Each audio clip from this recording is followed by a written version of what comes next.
show up.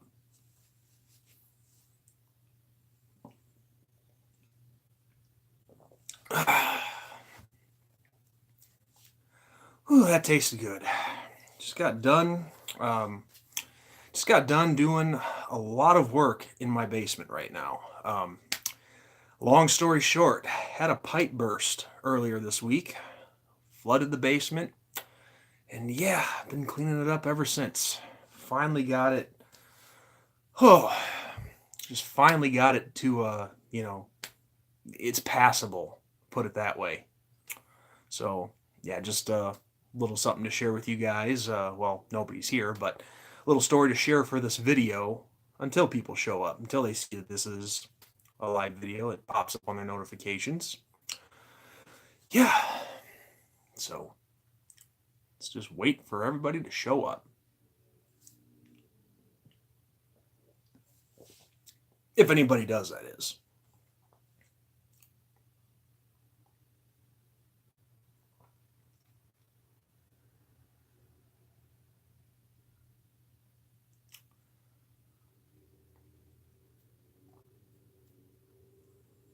Oh, it sure does feel good being back indoors again.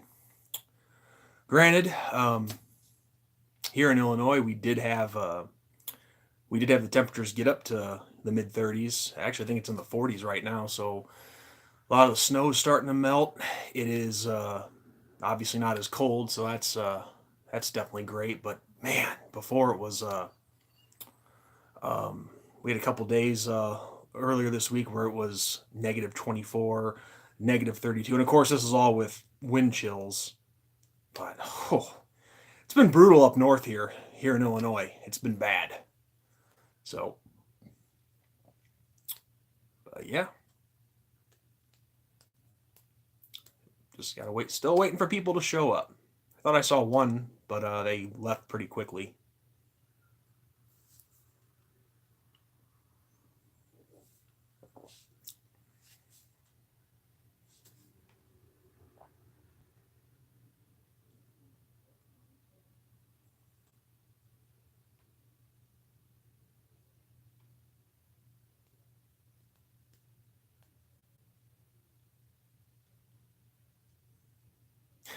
I know that once this video, gets recorded and is posted after the live stream is over, people are gonna watch this and be like, "What is he doing, just sitting there?"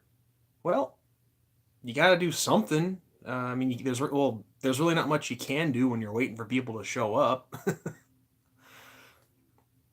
So you can only drink so much beer, and I don't know. Oh, hey, we have somebody. Who's there? Come on, make yourself known. Don't be shy.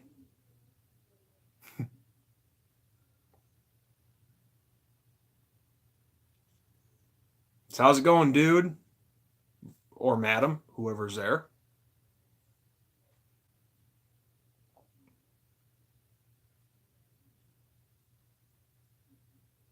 Well, darn, I scared him off. I know. Let's start the "that's what she said" jokes in there, right?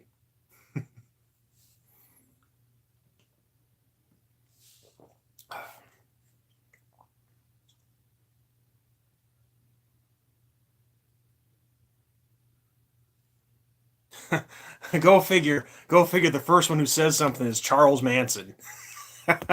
How's it going? How's it going, Charlie? Obviously, you are still alive if you're talking to me.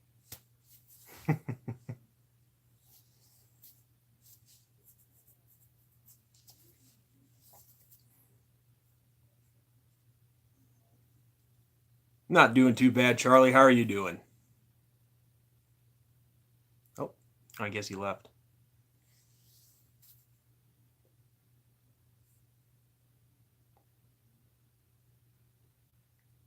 Oh, there you are. For some reason, Charlie was showing up that I had nobody here. I don't know. I'm still getting used to the whole live stream thing, so bear with me on that.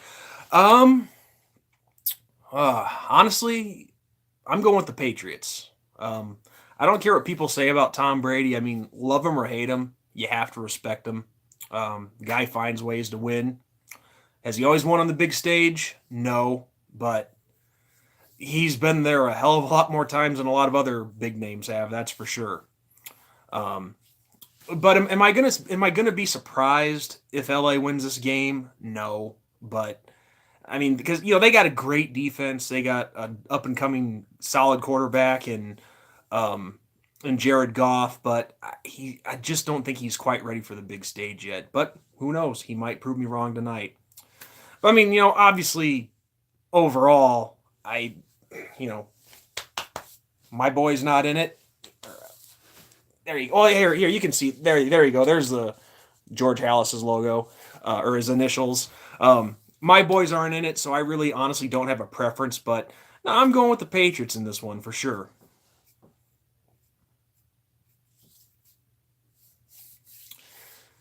But I will say this though about the game tonight. Um, yeah, I think it's going to be a hard fought game. I think it's going to go back and forth, and it really would not surprise me if this game goes into overtime. It really wouldn't, um, because you got looking at both teams here, both the Patriots and the Rams. You have the Patriots who have a great offense, but they lag on defense. LA, they're more balanced. They have a great defense, and then they have a sick offense. I mean, Jared Goff, I mentioned him already and how good he is, but then you throw in guys like Todd Gurley, who's just as phenomenal, and them picking up Anderson, that proved to be a very strong key addition.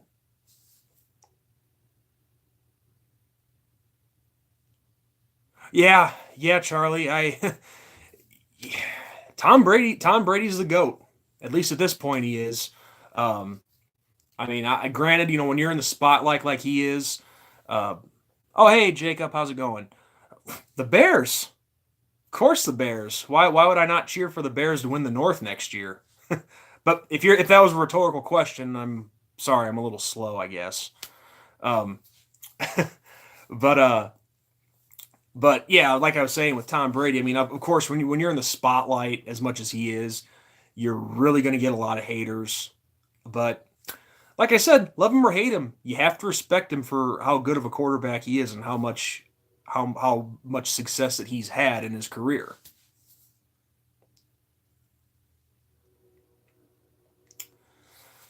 Oh, Charlie, that's a tough question. I don't know if I would call Aaron Rodgers overrated, but he's not the best quarterback in the league. I'll say that much. Um, but of course, and you could say this about any quarterback, but a quarterback is only as good as the players he has around him. The weapons he has around him. I mean, without great receivers, or even good receivers for that matter, um, quarterback's not going to be much of much use to you if you don't have the pieces around him. And I can, from seeing it myself, I mean, let the ragging start here, but I was a fan of Jay Cutler's when he was in Chicago. I liked having him. I think I think people got the complete wrong idea about him, but he's a perfect example of what I'm talking about here. His first year in Chicago, he was set up to fail. I mean, really, he was. The only when he came to us, the only real weapon that he had around him was Matt Forte. Other than that, nothing. When Devin Hester is your number one wide receiver, you're an offense that has some problems. I mean, and I'm not trying to dog Devin Hester. I mean, did some great things for us, but I'm sorry, he is not a number one caliber receiver. He wasn't. And I don't know why the Lovey Smith's coaching staff and Jerry Angelo and whatnot, why at that time why they thought that, I don't know. What was my greatest moment as a sports fan? Uh,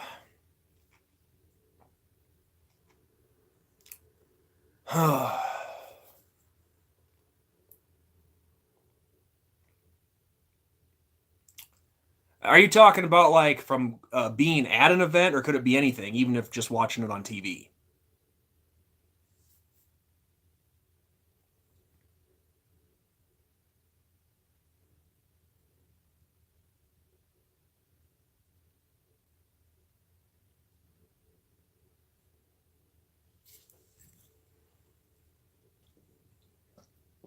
You see, I asked because I've seen some pretty awesome moments in person, but I've also, like many other people, I've watched a lot of great moments too.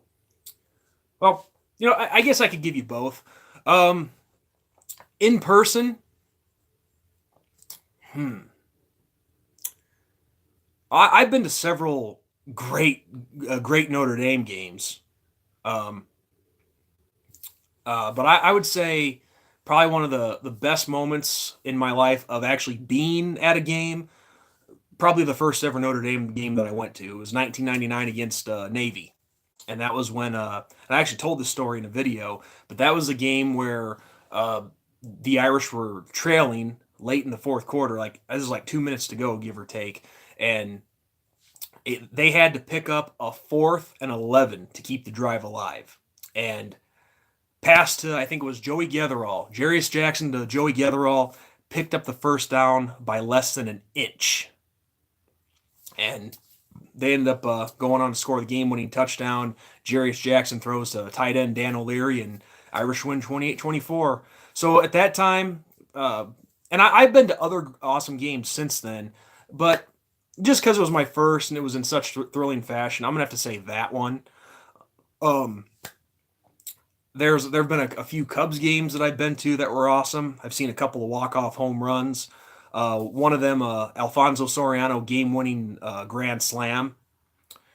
And as far as watching events on TV, the Cubs winning the World Series. I mean, I couldn't actually be at home and watch it because I was working nights at my job at the time, and so I had to watch it here on my phone. Um, but that was a great thrill to watch the Cubs win the World Series.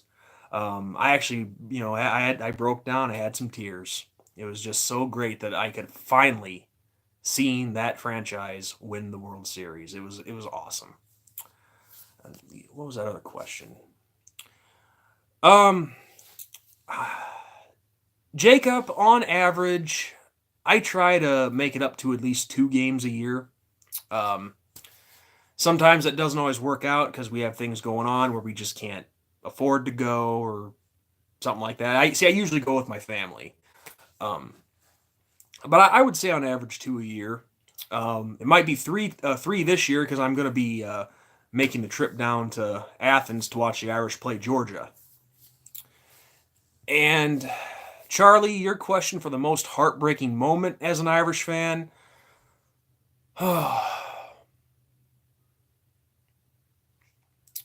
There's a couple of ones that really hurt. There was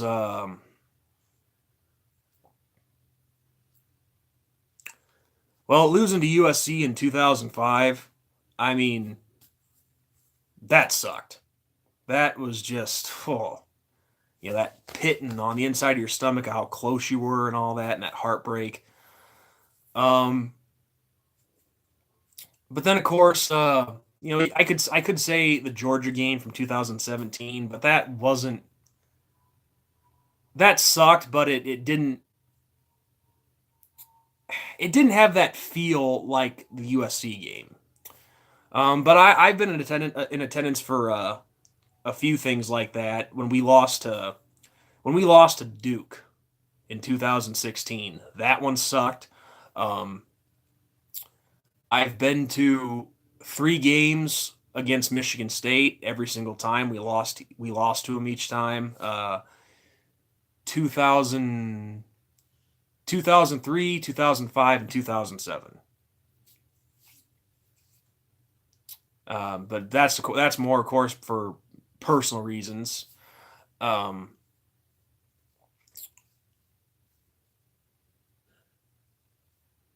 hmm. Well, basically, I guess I can't really necessarily pinpoint it any further, but just there have been a few. Any time where, Well, yeah, that's what I'm talking about, Charlie. Any of those games where we were so close but just couldn't seal the deal. But what's even worse is when it's a loss to a team where I felt that we shouldn't have lost to. Like, I mean, freaking Tulsa for crying out loud. It's a game we never should have lost. Same with South Florida in 2011, Northwestern in 2014. Um, Connecticut in, I think that was 2009, and then Syracuse in 2008. Just games we never should have lost.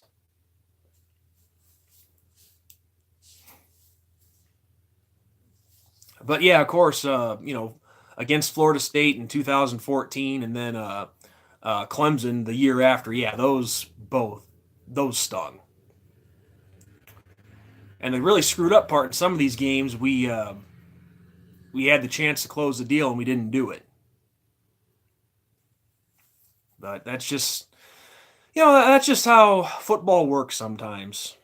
You sometimes you get too comfortable and coast a little bit, or you know your opponent gets such a fire in their gut and they come out harder than they did to start the game, and well, sometimes there's just no stopping them. But that's just how it goes sometimes. Not much you can do about it. But I wish you could at least see it coming and prepare for it. You know what I mean?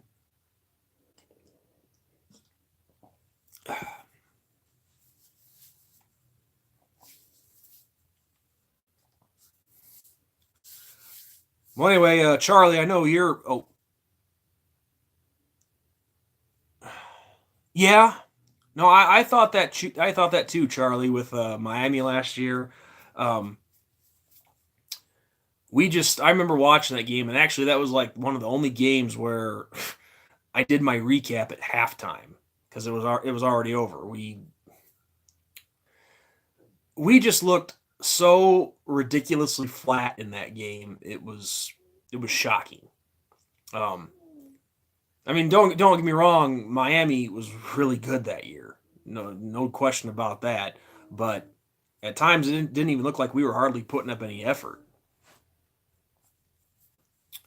Um, but what was I going to say?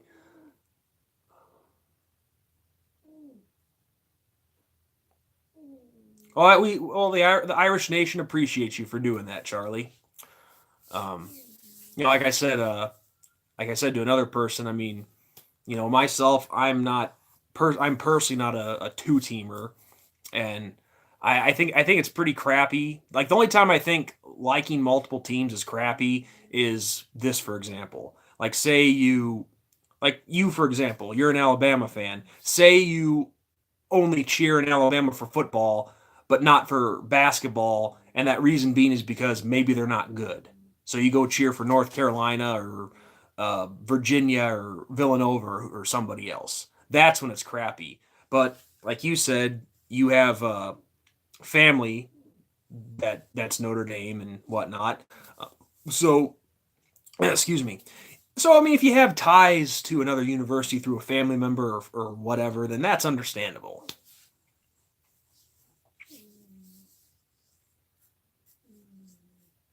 But yeah, guys. Obviously, Charlie, you gave your answer already. But who do the rest of you guys think is going to win today? Or well, tonight, I guess technically.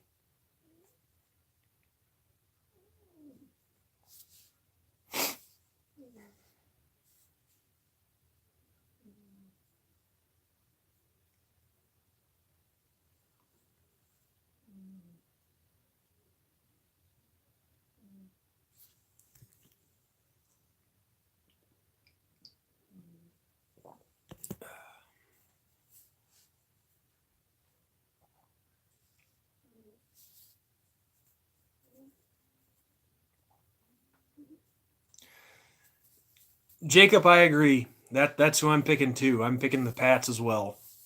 Um, not rehashing anything, but Well, maybe they are, Charlie, but there's only, according to the meter up here on my screen, there's only three of you guys on here, and so that'd be you, Jacob, and um, I don't know who the third person is. They haven't made themselves known. But I don't know. Maybe this person meter isn't accurate because actually, Charlie, you commented and it was at 0. So maybe there's more people watching. I don't know. But hey, if there's anybody else out there, don't be shy to comment. I don't bite, at least not hard anyway.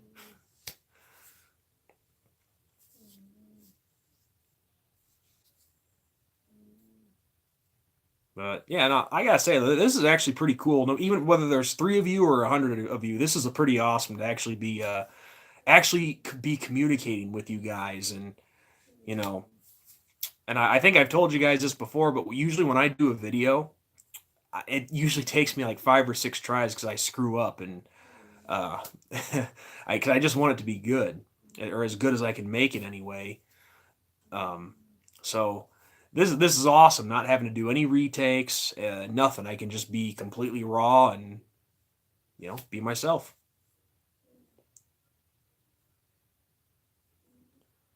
Wow. What did that say? You're sleeved biker, the 54-year-old virgin. Wow. I hope you're not 54 and you haven't popped your cherry yet. Please don't. I hope that's not a biography or something, dude. But regardless, that's a funny ass name. Uh, but who'd you say? Rams by 3. Okay. Um, do you think it'll be an overtime game? I'll just call you Sleeves.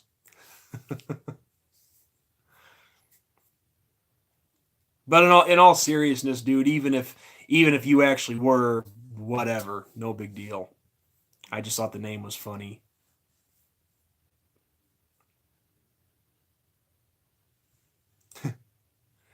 Well, doesn't everybody's mother say that they're special?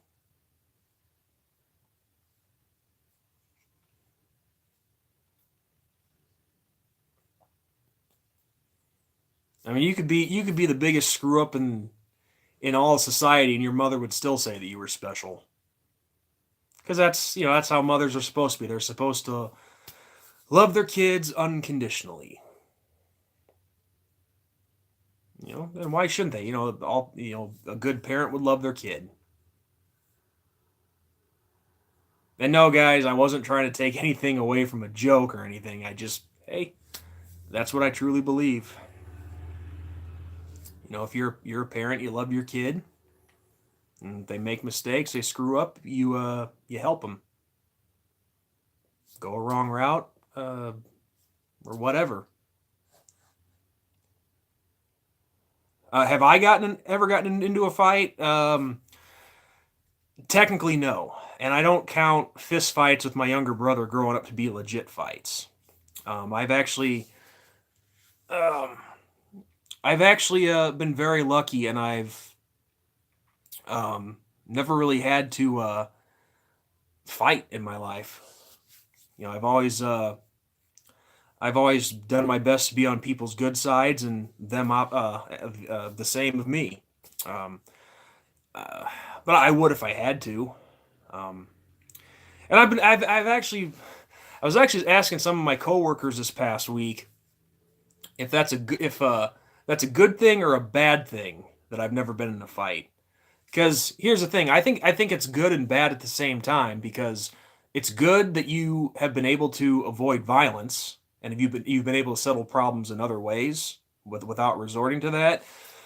But it's kind of troubling, if what if there was a situation where you had to fight, and well, in my case, I've never been in a fight, and I really honestly don't know how. I'm not afraid telling you guys that. It's the truth. When you've never really had to fight, you're not really going to know how to. At least not, well. Anyone can throw a punch. Don't get me wrong. But I'm not ignoring your question. I'm just going to finish answering this. But like I was saying, anybody can just throw punches and kicks and whatnot, but how to properly land that punch and knowing the actual strategy, that's probably where I'd come up short. Um, but we'll just say that there's positives and negatives of never having been in a fight. But anyway, sleeves. I just turned 33 years old back on January 16th. And it's crazy when I think about that. I'm just turned 33, and I started here on YouTube when I was 23. So I cannot believe it's been 10 freaking years since I've been on here. Plenty of bullshit that I've had to deal with, but it's been awesome. All the friends I've made and the people that have come into my life. It's incredible.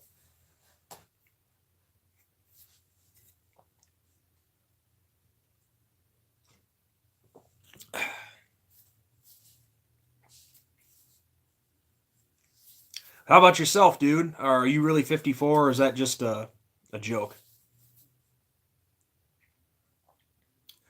Yeah, I watch others. I watch people like Big Vol Daddy and uh, Magnum. He hasn't done them for a while, but I've watched his videos. I've watched Hoss 4107, Law Tide. Um, I watch Oni Kuno from time to time. Uh, but now I don't watch everybody regularly because there just isn't enough hours in the day. But yeah, of course I watch. Of course I watch other people's videos. Definitely. Some of those guys I've gotten to know on a personal level. Like when I go down to Athens this year for the Notre Dame Georgia game, I'm going to meet up with Magnum for the first time. I've talked to him on the phone plenty, but never met him in person. I've talked to Big Vol Daddy on the phone before. Never met him in person. Might try to drop in and see him on the way down to Georgia. Um, but yeah. Well, there's plenty out of them. There's plenty of them out there, sleeves. There used to be a ton, but some of them have just stopped. But if you know where to look, you'll find plenty out there. But now, honestly, yeah, what I think we need some more Notre Dame video makers. Had a nice little spurt there of Irish video makers popping up, and then I guess some of them just decided to quit. I mean, well, a buddy of mine, he didn't quit. He just I should take that back. I shouldn't say all of them. My buddy, you guys know him as Shakedown the Thunder Productions. He still is involved with it, but he's joined forces with another group that calls themselves Dose Leprechauns. It's a podcast that these guys do, and um, he makes he makes highlight reels and stuff for them. So he hasn't left completely. Just he's focusing more on that. But no, there were several Notre Dame video makers at one point. But yeah, they just for some reason whatever just maybe they wanted to do something else. I don't know, but they just quit. But me, I've been sticking strong with it for a decade now. Why stop?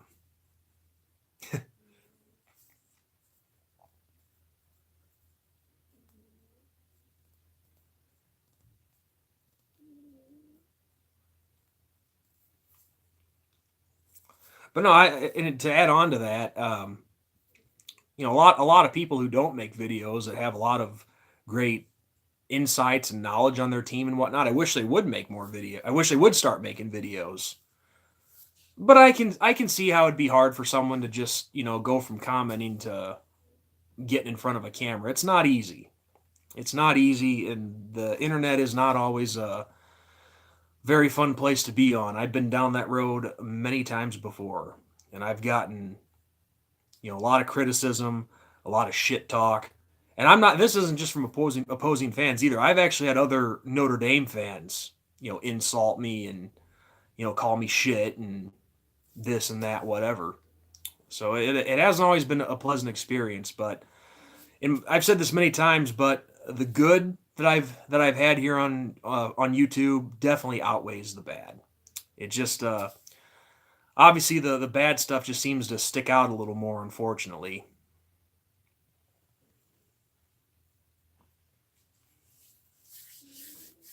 Well, what was that?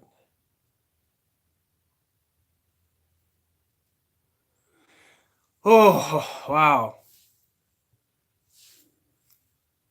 You're putting a gun to my head with this question, Sleeves. If I had to root for another team with a gun to my head, who would it be?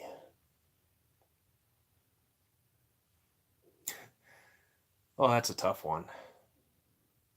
See, because here's the thing: I want it to. I could go the easy route and say the Illinois Fighting Illini because I live here in Illinois. But that's too easy. I want it to be a good team. No disrespect to the Illini, but they just have not been great as of late.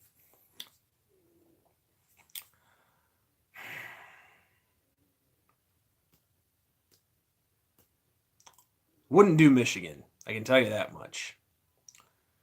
Definitely would not do Iowa. Nothing against the Hawkeyes. It's just I said in my last video, I grew up with in an area where there's a lot of Hawkeye fans, and some of them are just annoying as shit. Um, this is gonna sound strange, but really thinking about it, probably USC. If I had to pick one, gun to my head, it would probably have to be USC, just because they are Notre Dame's oldest. Well, Michigan is technically our oldest rival, but long-standing rival, playing year in and year out, probably USC, just because of all the memories and the great games and whatnot. So, and the thing is, aside from a few jerks, I've never really had many problems with USC fans.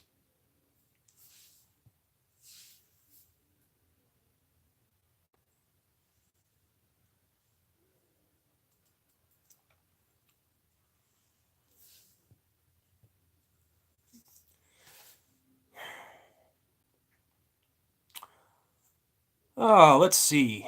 So, three straight titles or five over 20 years. Again, there's a lot of positive and negative with both. See, you get if Notre Dame won three straight national championships, that'd be awesome. I mean, I'd be living it up all three of those years. Nobody could say squat to me here on YouTube. And that's not all that I'm worried about. Just stuff that goes on here on YouTube. Just I would love seeing that as a fan. Three straight national championships. But at the same time, if we won five over 20 years, it's kind of spread out. It gives you. I think that would be a good balance in the way of kind of, I guess, kind of having something to look forward to if you knew that was going to happen. So I don't know. I don't know if I can really pick one of those two because, like I said, three straight, you get them right away. Five over a 20-year period, you get them, but then you have to wait. But at the same time, it's spread out more, so you kind of have something to look forward to there, and you get a chance to see, your recruiting classes build up and whatnot. So I don't know, man. I don't know if I can really pick one over the two because they both have their pluses and negatives.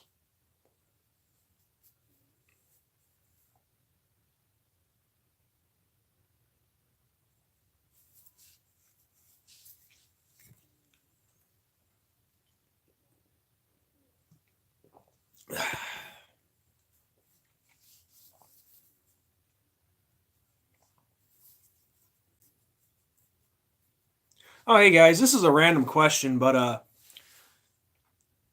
don't know how old any of you guys are, but do you guys remember a Budweiser commercial in the late '80s that was one of a bunch of cans and bottles floating in and out of water, being dropped in ice and whatnot? I think it was from like 1988.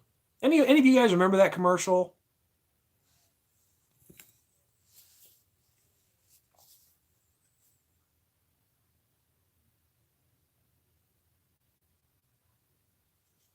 See,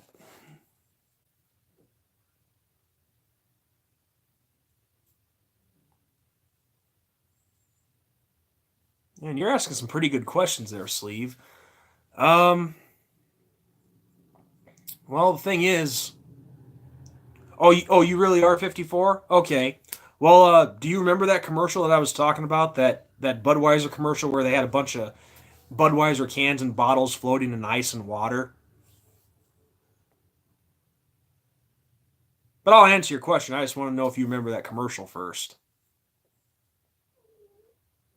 And it ended with, somewhere, some way, there's an ice cold, cool, clean, crisp, Beechwood aged Budweiser with your name on it. And then a guy drinking. Some commercials in the 80s were so freaking awesome. Corny, but awesome. Oh, anyway, you answer that when you want to. I'll go ahead and answer your question. The thing is, with when I played football back in high school, and even from youth football all the way up. Oh, hey Andrew, how's it going? Um, I played offensive line from youth football all the way through high school, and I'm man up to admit it. I wasn't good. I was a backup, and the only time you'd see me in the game is if we were up by 50 and it was continuous clock. Um, so that's really all that I know. So I would probably have to say an offensive line coach if I had to choose. But so yeah, I think it'd just be offensive line by default. I mean, I did play some on the defensive line, but so I guess you could throw that in there too. We'll just say offensive and defensive line because defensive backfield, I wouldn't know squat about how to coach a guy there. Same with linebackers, running backs, quarterback, receivers. I mean, what the hell do I know about playing quarterback? I mean, the only time I ever played quarterback in my life is if it was a game of touch football with my buddies.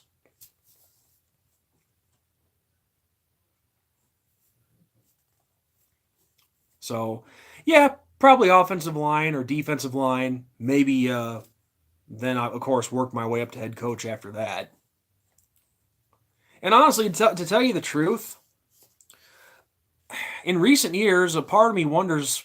I've actually kind of been wondering about this. Maybe possibly getting into coaching. I mean, I'm still young enough to do it. I mean, hell, if if you see these guys becoming first time head coaches at age 60, I'm 33. Could always start, but I don't know.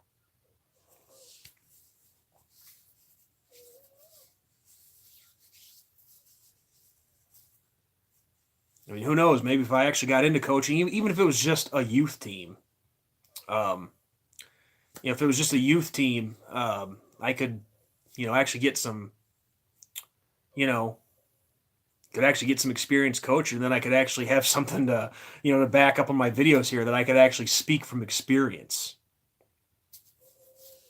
even if it is at a small level. What do I do, Jacob? You mean like for a living? I am a machinist. I run saws, mills. I almost said MILF. Yeah, I run MILFs for a living. But no, I work in a machine shop, saws, mills, lathes, and then CNC machines, that kind of stuff. I'm not gonna say where I work for because no disrespect, guys. That's some business that I keep to myself. Maybe it's just my situation from that Michigan State message board several years ago when they were able to get a hold of some personal information of mine. I think since then I've just become very, very protective of that kind of stuff. But that's what I do for a living. And I've said this many times already in recent videos, but we've been staying busy. We've been putting in 60-hour weeks, which I'm not bitching about the paycheck, not at all, but You work to live, not live to work. And it's just getting to be a little old at this point. But hey, I'm not bitching. I'm employed full time, and I don't. This isn't where I saw myself in life, working in a machine shop. But I've grown accustomed to it. I do kind of like it. It's interesting to see how certain parts are made and the machining process. It can be very fascinating. It's just when you do it a bunch of times a night, it wears on you. But it's something that I become pretty good at. And I do care about what I do. I do take pride in what I do. Um, no, it's not some cushy office job where I'm sitting at a desk all day and making, 6 or 7 figures a year, but I'm a productive member of society, and I never really knew for sure exactly what I wanted to do when I was back in school. But one thing I did know was this: I just wanted to be a productive member of society and do, you know, earn my keep and all that. All right, two questions here that just popped up. Sleeves, you asked here. If I was on a college team, would you rather have individual success and your team isn't very good, or you're just a role player and more team? Oh, that's easy. Team success. Yeah, individual success. If that leads you to get drafted in the NFL, then who wouldn't be happy at that? Who wouldn't want that? But myself, I've always been a team player. Whatever I can do to help the team, I'm going to do that. So honestly, rather be a role player. I want what's best. This is something that I've always had instilled in me, and I've even instilled in myself. I do what's best for the team, not myself.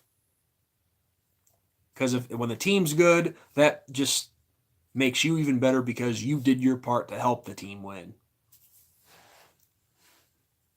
And in my case, whenever we were successful, this is back in high school. I'm talking here. Um, I was primarily, like I said, I wasn't good. I wasn't a starter. I was basically just a scout guy, and I'm the guy that I was like Rudy. I was the guy that everybody beat up on. I was running the opposition's plays, and I was the one getting beat up on. But that made those guys better. And I even had one of our senior year when we lost in the first round of the playoffs. See, I went to school in Geneseo, Illinois. I've shown you guys the videos. Um, my senior year was the 03-04 school year. In the 2003 season, we lost to Riverside Brookfield, this school from the Chicago suburbs, in the first round of the playoffs that year. And, it sucks. We're all down and whatnot. I had one of the team captains, who's actually a good friend of mine. He came to me, gave me a big hug, and said, "Sean, it is because of you that we were good, that we went as far as we did." No kidding, Jacob. Rochelle? That's awesome.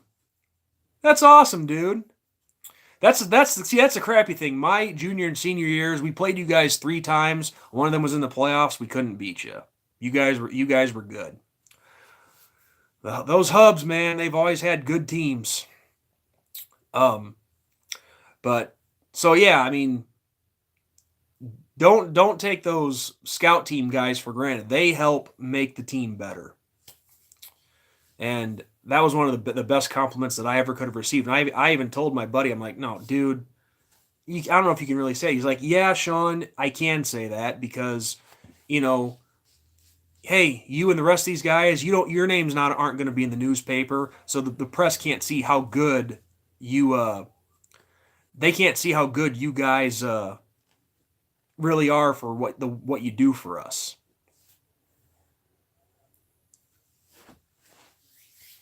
So, and he gave all the scout team guys a standing recognition at our banquet that year, which I thought was really cool.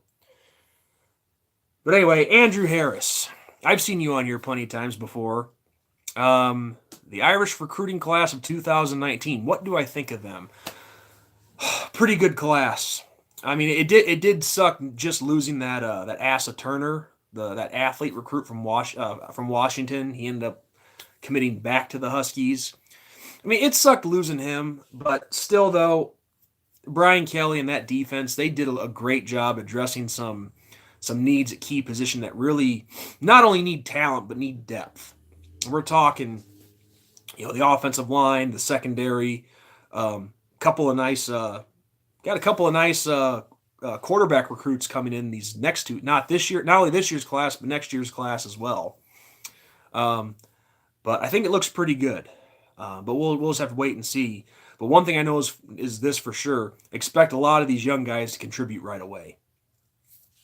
But that's the thing. If we're gonna break this hump and start winning these games on the big stage, we gotta have some of these young guys contribute a little earlier than we'd like to.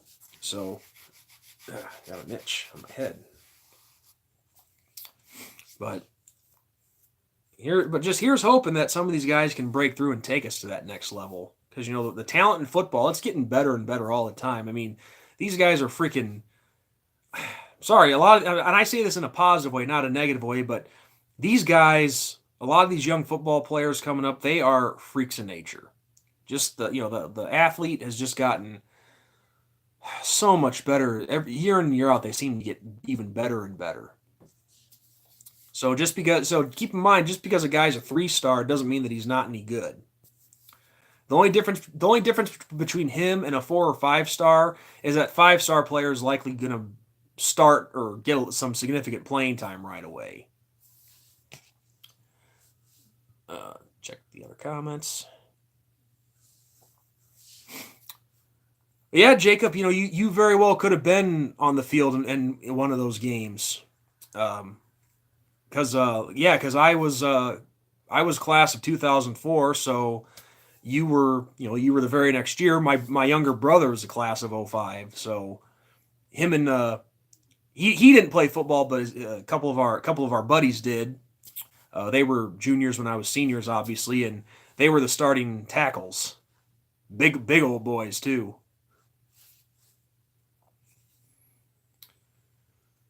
But yeah, that Rochelle Hub program, that Rochelle Hub football team, they've given us fits for a long time.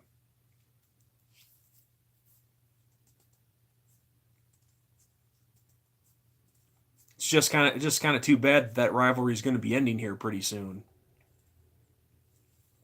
Because I know the state of Illinois at least I don't know if this is for all. I think it's just for football, but the state of Illinois for high school football, they're going to be moving to districts from conferences. That just got voted on a couple months ago, and I think it's just so freaking stupid. Um, but Geneseo, we were going to be going to the Western Big Six along with Sterling, make that an 8-team conference. But we're only going to get 2 years of that, and then the conferences, the districts start kicking in 2021, and early projections have us being in the same district as who were the teams? I think Dixon was one. LaSalle, Peru. I think Ottawa might have been there, and then Bishop McNamara, I think, was in there as well. I'll have to go look over all this again. These are only projections. I mean, the district system doesn't start for another couple of years yet, so we'll just have to wait and see how it plays out. But all I know is, unfortunately, from the projections, I don't remember seeing Rochelle in there, which does suck.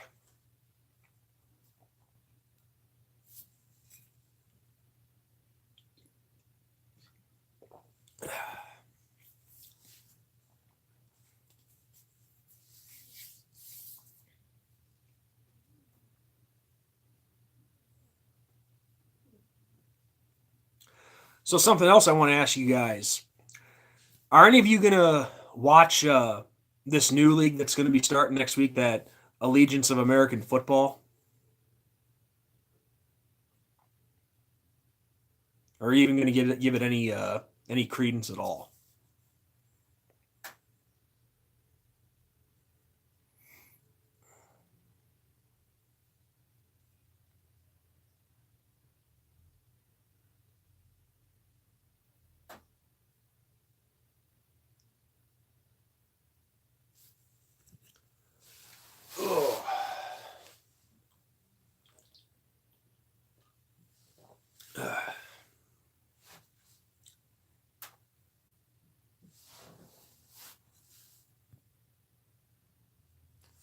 Oh, you didn't even know about the AAF?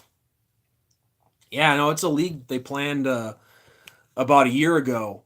It's led by Charlie Ebersol, who's Dick Ebersol's son, and then what's the dude's name?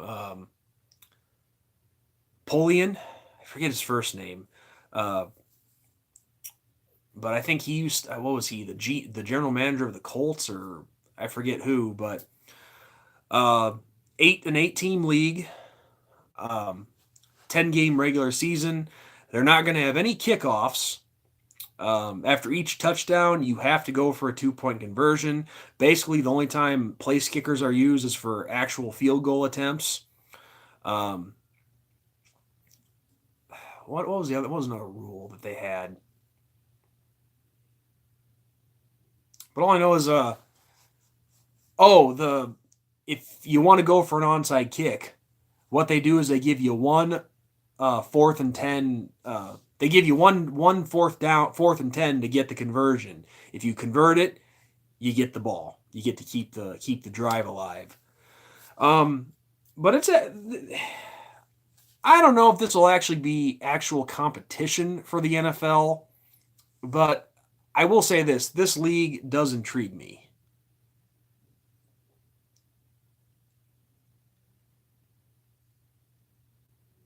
Yes, Andrew. The spring game won't tell us everything, but it will definitely give us an idea of these young guys that are coming in. It'll give us an idea of who could possibly do what in 2019.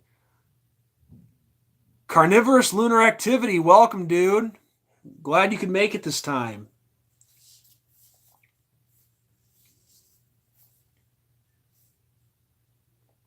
It's too bad that you couldn't before, but hey, I told you I'd be back with another one. But yeah, going back to this allegiance of American football, I'm still getting used to saying the name. I can't believe they couldn't come up with something better than that. I mean, why not just go back to the original USFL name? I mean, that was at least had a cool name. This is like a freaking this sounds like a name for some kind of foundation. The Allegiance of American Football. It sounds like a committee, not a league. But like I said, I am a little bit intrigued by this league, and they start play next Saturday. Um, CBS and CBS Sports is going to be covering their games, so they're going to get some exposure. But the only thing that sucks for me is all the teams are located more like down south and southwest because they don't have like a team from Chicago. That kind of sucks. And if I have to cheer for a team in that league, I'm still debating on it. If I'm still debating on which one of those teams to follow if I do end up following this league. I mean, the one that I could easily follow would be the team from Memphis. I think they're the Memphis Express. And guess who their head coach is? Mike Singletary, a Chicago Bear great.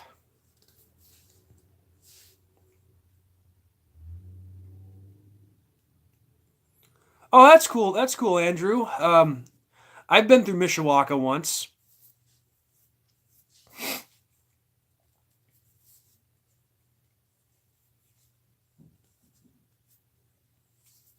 Yeah, I mean, and from what I know about South Bend, maybe you could fill this in, and if I'm wrong, I want you to tell me. But I've never really been to like out to South Bend, like outside the campus area. But from what I hear, the city of South Bend, outside the Notre Dame area, I hear it's kind of a crap hole.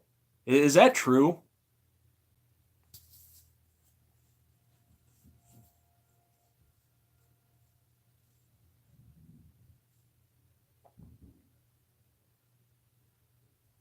And like I said, I've never been there. I've never been outside the campus area really, but I'm just going by with what I've heard. And if it's not true, please tell me it's not true.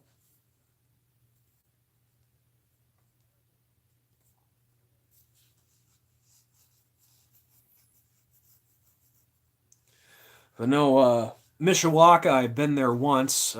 we got my family and I, when we went up for a game, we got a hotel room there once, and just because we were all too freaking tired to drive back that night. But of course, we didn't really get to stay and enjoy Mishawaka or anything like that. Uh, I've stayed in Valparaiso once. I have family that live in nearby Granger, so I'm kind of familiar with the area. But Granger, speaking of which, for the past few years, there's actually been a house that we've rented out for the weekend when we do go up to a game, and that's always a good time.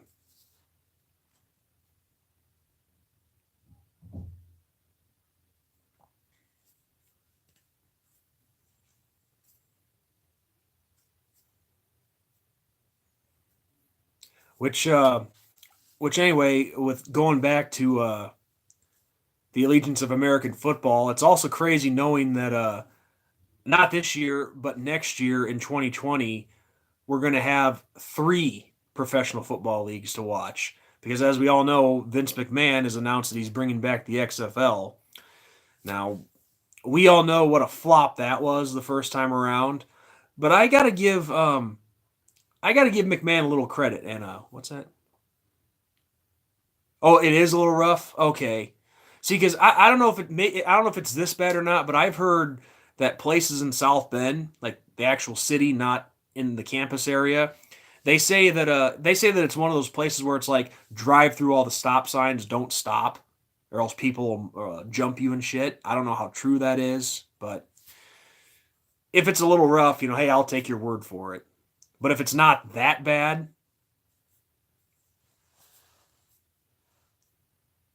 okay. And like I said, I was only asking those questions because I've never really been outside the campus area. Like whenever I've got a hotel, it's always been, I forget the street name, but it's always been, you know, the campus is just a hop and a skip over. Um, but yeah, going back to what I was saying with these other professional leagues, the Vince McMahon, as we all know, is bringing back the XFL, and it was a disaster back in 2001 when the only season that it was in existence. But if he has something figured out the second time around, then I'll give it a chance. Um, Now I will give McMahon credit on this. He's doing it right this time around. Because see, the first time around when he came up with the XFL, he did he rushed it. I mean, it was less than a year. I think like maybe like 10 months. Didn't have stadiums. I mean, if you guys saw the 30 for 30,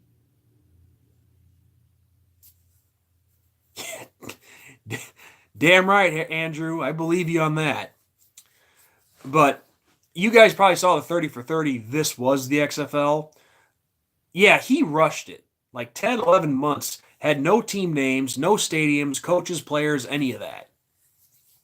So he's doing it right this time by giving himself 2 years to put things together. So if he gets it right, then I applaud him for that. And I just hope that he leaves out some of which I was a wrestling fan growing up. Well, I knew what you meant, Andrew. I mean, I misspell crap too, but I still knew what you were talking about. But yeah, I mean, if McMahon gets, I mean, like I was saying, if I was a wrestling fan growing up, loved the World Wrestling Federation and WCW and all that. Um, but even though it's a show, come on, leave it out of football. But I mean, I think he had an interesting idea at the time, but obviously it just didn't work to mix the show of professional wrestling with football. But honestly, I really do hope he gets it right this time. I hope it is. I hope it's actually an enjoyable product to watch. So yeah, 2020 we'll have three professional football leagues going on.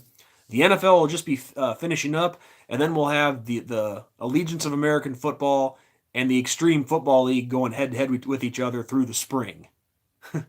So, I mean, if it's enjoyable, I'll get behind it. Definitely something to hang us over for until the NFL training camps start and whatnot. But at the same time, I do hope that these two leagues do become something enjoyable to watch, and not just you know something to hold us over until the NFL gets underway. I mean, when I watch something, I do want to be able to enjoy it and get behind it. But hell, starting up pretty soon here in the Quad City area, about 3 weeks from now, the Quad City Steamwheelers Arena Football League. They're going to be well, not the Arena Football League. They're going to be playing in the IFL, the Indoor Football League. They were in the Champions Indoor League last year. But that's something else, guys, that I really want to stress. And I was actually going to make a video from when I was at a Steamwheeler game last year. If you have any local teams in your area like that, get behind them, because the local teams, they're the ones who need your support the most. And in this case, the Quad City Steamwheelers, they'd been gone from the Quad City area for a long time. And always had fun going to those games when I was younger. Then they started up in 2000, and then they ceased operations after, I think, what was it? I can't remember if it was 2008 or 2009, somewhere in there. But when they announced that they were coming back, I was thrilled. And I went to 3 games last year, and they were all a lot of fun. And I'm definitely looking at going back to some this year, because they're now playing in a bigger league. Going to be playing teams like Kurt Warner's first team, the Iowa Barnstormers, and the Arizona Rattlers. So there's some familiar names in there if you followed arena football at all. And the cool part is it's a hop and a skip over from where I live. That's where the Tax Slayer Center is. Maybe I'll try to get some footage for you guys of a game one of these times. Yeah, it was that was a pretty interesting 30 for 30, wasn't it, Andrew?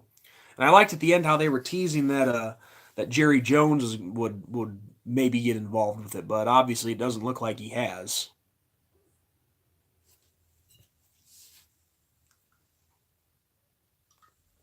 But you just knew after that, after seeing the ending of that documentary, that they were going to do something. McMahon, you could tell that McMahon's mind, the wheels were turning. He was hitting it, doing something. And sure enough, he came back with the XFL.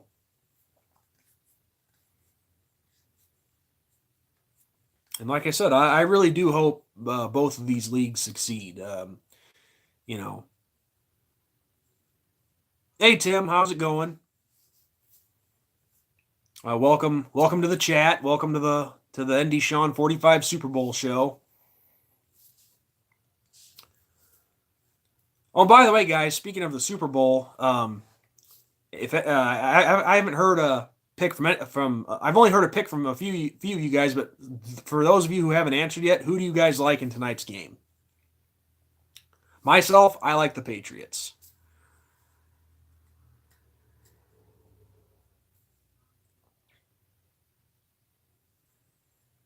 Yeah, Tim, I just said I like the Patriots. Love or hate Tom Brady, you got to respect the guy. He knows how to win. He hasn't always won on the big stage, but he's definitely won more than he's lost. So, nothing against. No, okay. You like the Rams? That's cool. I won't. Even though I'm picking the Patriots, I'm not going to be surprised if LA wins tonight. I mean, they're a good team. They're more balanced than New England is. New England, they have a great offense, but their defense, they have their good and their bad days. Oh, hey Brody. Yeah, dude. I think it was you or somebody else. I forget who told me this, but I guess there's been an issue with people getting notifications on their YouTube subscribers list. Damn right, Tim. Bear down. Speaking of which, you think the Bears will bring Robbie Gould back if he becomes available? I mean, don't get me wrong. I forgive Cody Parkey, and I see that kick was tipped, so it changed the trajectory. But the thing is, he'd been having problems before that. But one thing I got to.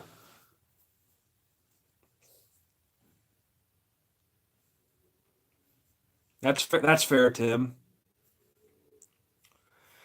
I mean, honestly, it wouldn't surprise me one bit if San Francisco put the franchise tag on Robbie.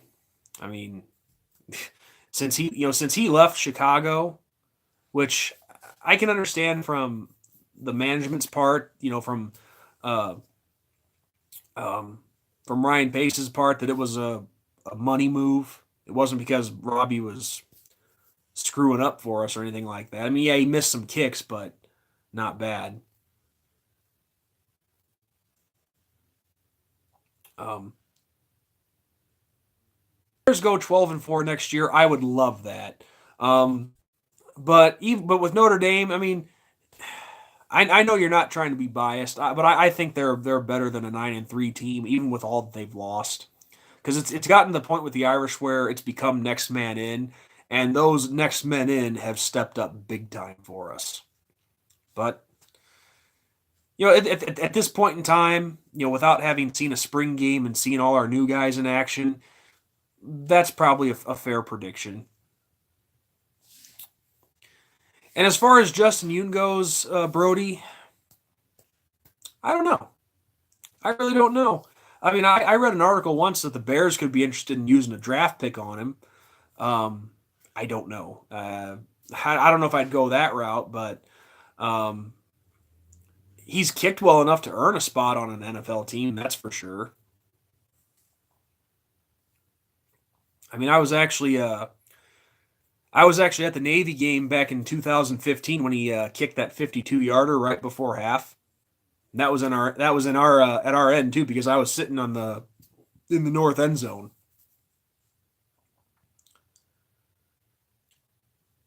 Tim, are you talking about Notre Dame's defense?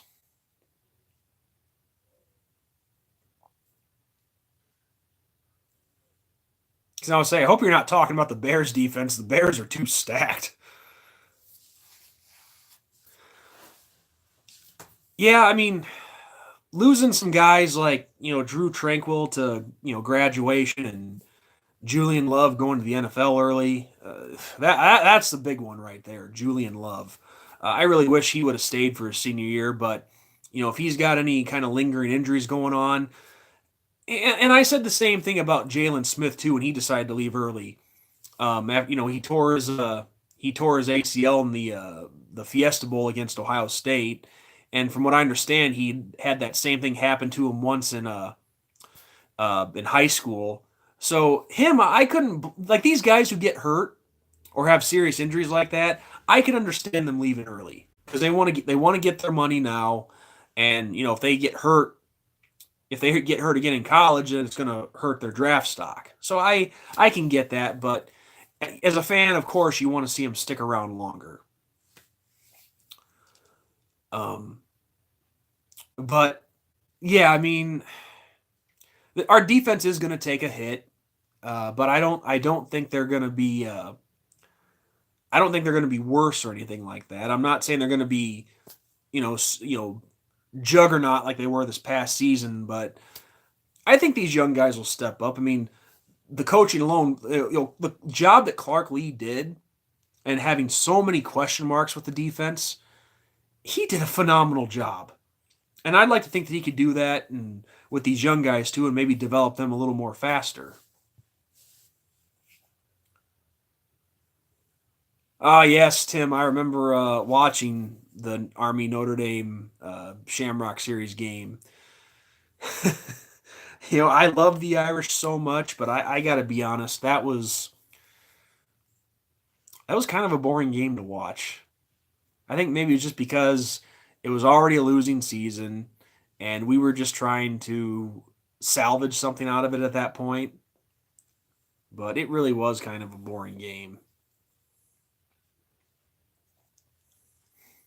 See, and that was one of the few times that I could say we played an option team, and if we came out with got some hurt guys out of it, wouldn't have made a difference.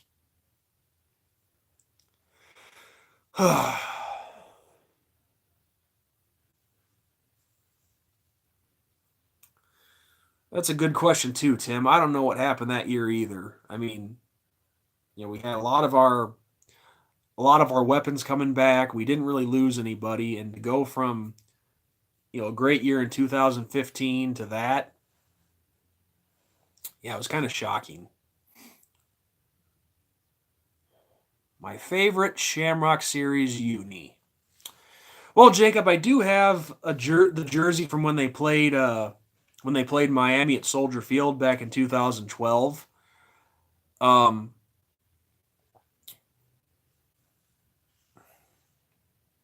I wasn't a huge fan of the Yankees one. Um, a lot of the uniforms, for the most part, have been pretty simple. Like they wore the green jerseys a couple of times.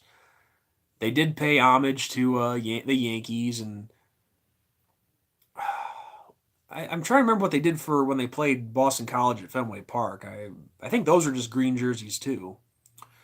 Um, I would have to say my overall though in the series, I think my favorite uniform would probably have to be the ones that they wore against Arizona State when they played at a AT&T Field.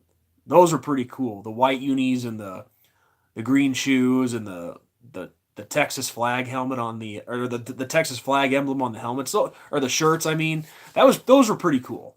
I like seeing those.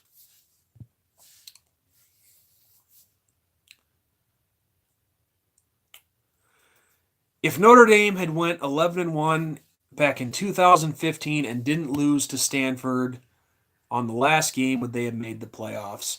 I've actually said this before, and honestly, Tim, I don't think they would have. I think I think it was pretty much already a deciding factor that we weren't going to be in. There were some teams that had just a few more, a few more, I guess you could say, flashy performances than we did. Because I remember going into that game, and everybody around me. I was watching the game at my brother's house with a bunch of our friends and whatnot, and we all kind of knew that even if we won that game, we weren't getting into the playoffs. Just because there were other teams ahead of us that had somewhat better resumes and whatnot. And of course, all these people that like to, basically get basically jerk off to, oh, conferences, oh, conference championships. You know, that would have beat us out that year. Because we had the tough loss down in against Clemson at Death Valley, and even with it being a close loss, it's still a loss. So they're going to go, and like I've said many times, people think that because we're independent, and the ones that say Notre Dame should just shut up and join a conference and play a conference championship and blah blah blah blah blah and so on. It doesn't matter if we play in a conference or not. You know, us being independent, it's so much more harder on us because it forces us to win out and play in the playoffs or to have a shot at the playoffs. I mean, the only way we could lose a game,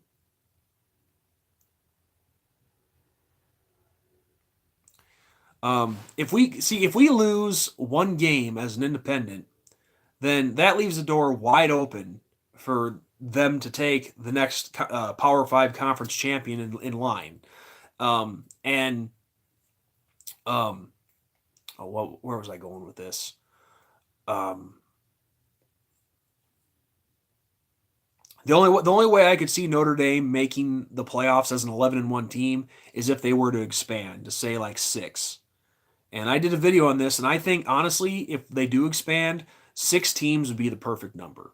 There's more balance, and there's always you could have a 16 team playoff, and there'd still be people bitching and complaining about not getting in.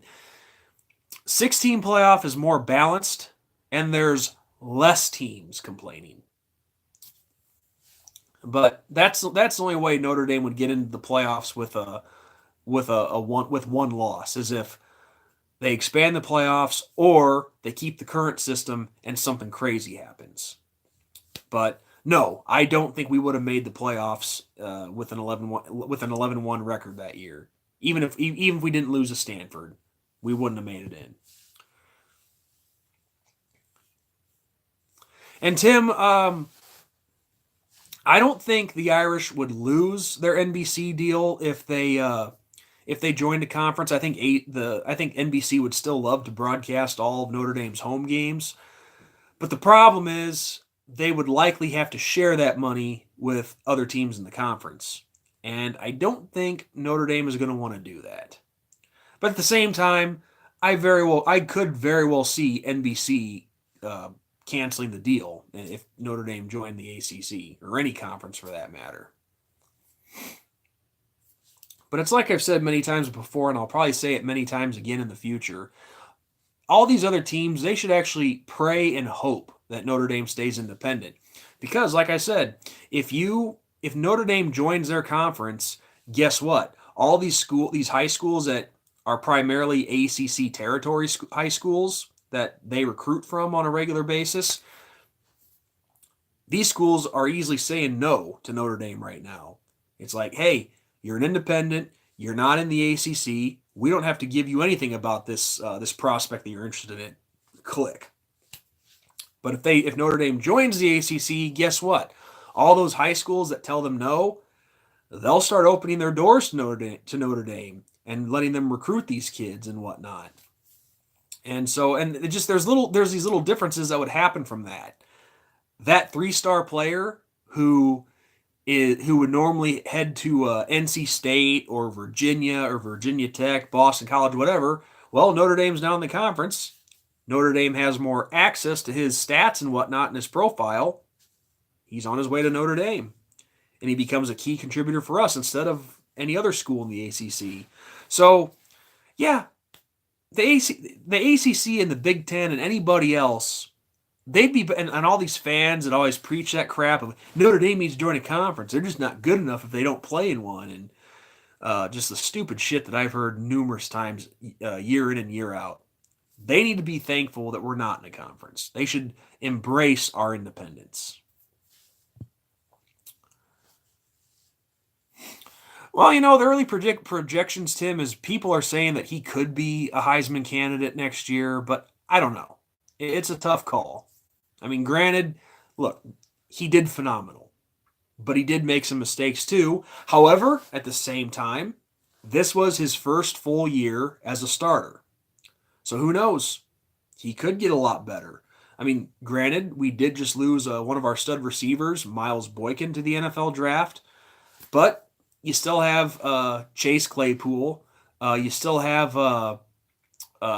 Thomas. And there's a couple then Chris Fink, he's coming back to play for one more year. That you have Cole Kmet, stud tight end, coming back. And then there's these two guys, I forget their names passed me by, but I think Leasy is one of them. I think they redshirted, so they're going to be redshirt freshmen this year, but two very speedy receivers that I was sure that Brian Kelly was going to have a game plan for in the Cotton Bowl, but obviously we didn't see him. But apparently this Leasy and this other guy, I'm bad with names. I'll get used to it. Come the next live video or preview, recap, whatever, I'll be better with my names, I promise. But we still have some talent at the receiver position. Don't get me wrong. So he very well could be. Well, Tim, I can tell you exactly what happened in the Cotton Bowl. Defense did well, and the offense had the potential to do well, but our coaching staff came with the wrong game plan. That's how I see it. I mean, it looked like to me it was a 60% run, 40% pass, when I think it should have been the opposite. I mean, what are you thinking trying to run the ball on the best front seven in the country, even with that Lawrence being out of the game for his suspension? You don't run the ball. You're heavily run the ball. I can understand wanting to open the running game, but you go pass first on that secondary. And it was the complete opposite of what I called. And I thought Brian Kelly would have seen the same thing. So I don't know what they were thinking with the game plan that they brought. And look, I'm not saying that we would have won the game if we had brought the right game plan. but I think we would have at least had a better showing than what we did. Better than 3 points, that's for sure. So that's the thing. One thing I've noticed with Brian Kelly, and I'm not trying to be critical of him or anything like that, because I like him as our coach. I really do. But he just seems to try to get cute with his game plan at the wrong times, and the big stage is the wrong place to do that. What was that you said here, Tim? All right, cool, man. Well, thank you for stopping by. The pleasure was all mine, and I hope to see you back for another one in the near future. But enjoy the Super Bowl tonight. Enjoy spending the time with your family, and God bless you, man.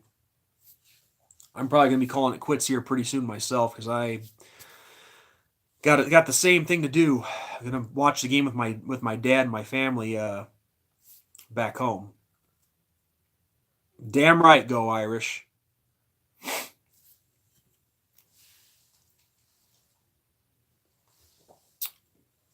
But definitely before I call it quits to this video, which I wasn't exactly, I was going to say like an hour and a half, maybe 2 hours. I don't know.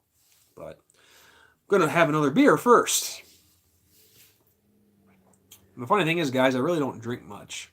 But like I said, when I do these live broadcasts, I'm going to treat it just as if I'm talking with my friends at the bar or at somebody's house. So we shoot the shit. We have a few cold ones. Oh, and if any of you are drinking a beer, cheers.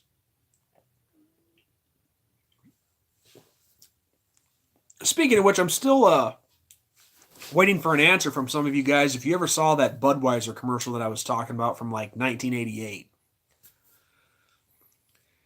It was a commercial where they had a bunch of cans and bottles of Budweiser being dropped in ice, floating in water, just to show the cool, crisp taste of Beechwood aged Budweiser. You know, all I know is I know I'm weird like that. I'm weird like that. I get here on YouTube, I search old commercials, and I remember seeing that one years ago on a recorded VHS tape that we have of something back home, and I'm like, damn, if that commercial doesn't make you thirsty for a Budweiser, I don't know what else will.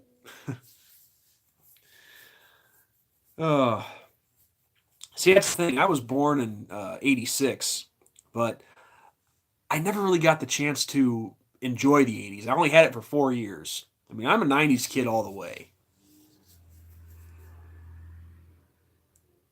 That's okay, Andrew. I'm just having some fun here. I'm just making a cheap joke with that commercial.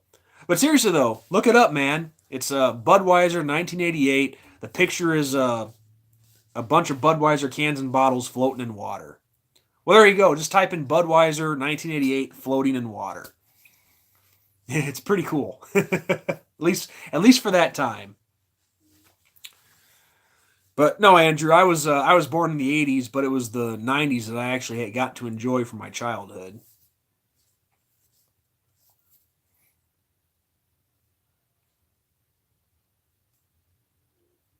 But the 90s were a fun time too. Just some of the trends though I didn't exactly enjoy or get. Like for example, when I was in like second grade, so this would be like the 92 93 school year, everybody loved koosh balls. I wasn't a fan. Everyone was like, "Oh, come on, Sean, you got to get a koosh ball." I'm like, "Screw that." I mean, the only real fad that I actually got into was Pogs. I don't know how many of you guys remember those. And then I did get into Pokemon cards briefly, mainly because I found out that the hologram cards were actually worth money. And well, if you get a hologram Pokemon card that's worth like say 25, 30 bucks, that's a lot of money to a small kid. But what else did I get into? Well,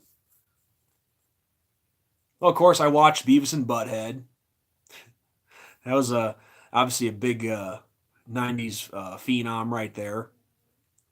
You know, watching two slackers. Just make sure you didn't turn out like that. Of course, Ninja Turtles were running strong. Even though they technically started in the 80s, they carried over pretty well to the 90s. Um, some pretty good music.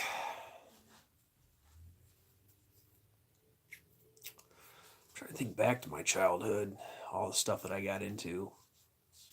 Oh, wrestling, the Attitude Era for World Wrestling Federation. Um, really enjoyed wrestling as a kid, but product today kind of sucks, so I kind of lost interest in it. Oh, and of course, the Chicago Bulls with the Jordan Pippen era. I mean, who didn't follow that or enjoy it to some degree?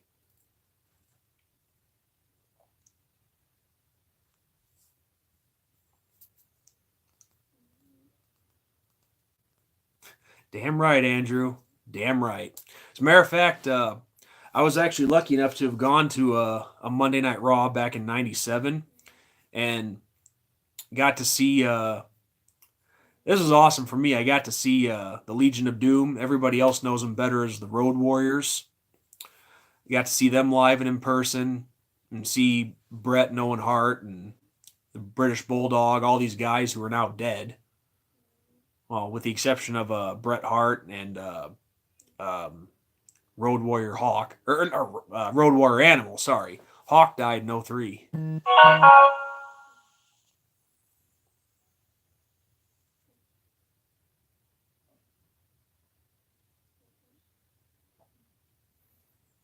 Sorry if you guys heard a buzz there. That was a text that I had gotten. My dad's wondering when I'm heading over for the game. I told him I was doing a live broadcast, but he doesn't see my father. He has self admitted that he is computer illiterate. He doesn't use one, and he doesn't even really know how to turn one on. So all the stuff that I speak about YouTube and doing a live broadcast, that's all foreign to him.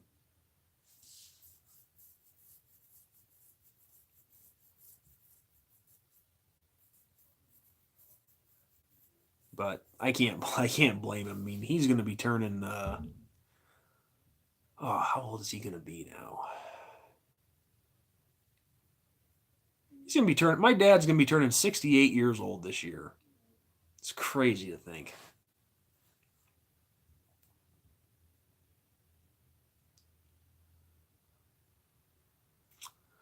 Um, I'm going with the Patriots, Andrew. Like I said before, I'm going with experience.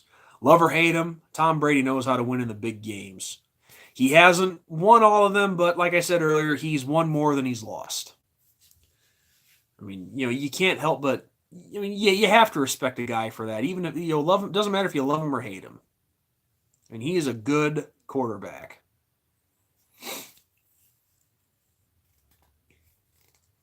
To tell you guys the truth, I don't know why all these people hate him so much. I don't know if it's just because he wins so much and he beats their favorite teams. I don't know if it's because I'm not saying that he hasn't been cocky, but he's been from what I've seen pretty humble. But of course now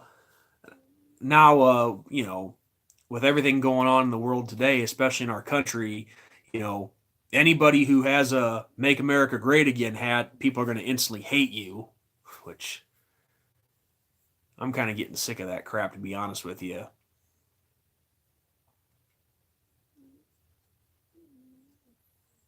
For example, oh, it's okay to attack the person wearing the MAGA hat, but don't you dare criticize any woman who's wearing the pussy hat.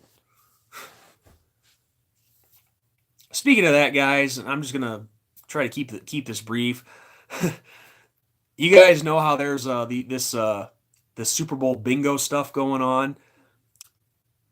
How many I don't know if this is on there, but how many political ads do you think we'll see tonight? Which likely are going to involve something bashing President Trump or some sort of conservative values. How many of those do you think we're going to see tonight, whether it be a commercial or the halftime show? Excuse me. Which the halftime show, I'm just going to shut off anyway. I mean, that stuff just pisses me off. I mean, this is the championship game of the NFL. Make it and keep it about football, not your personal or political views. I mean, I am so tired of this bullshit.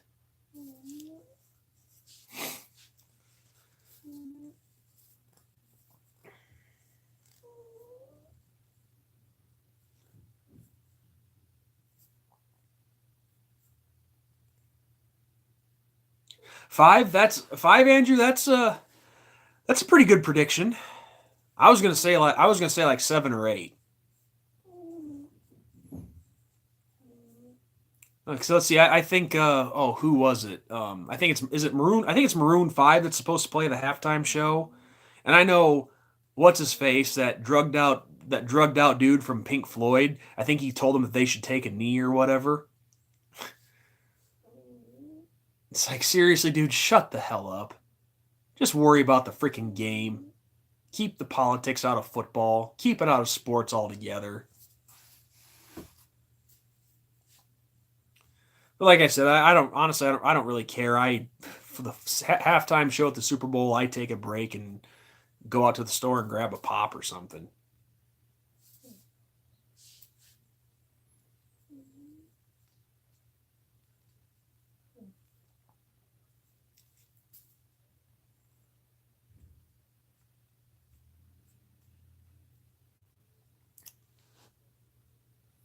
But I mean, let me just say this, since I brought it up, I might as well say a few words about it. But all this stuff that's gone on the past few years with Colin Kaepernick and the rise of Black Lives Matter and all that.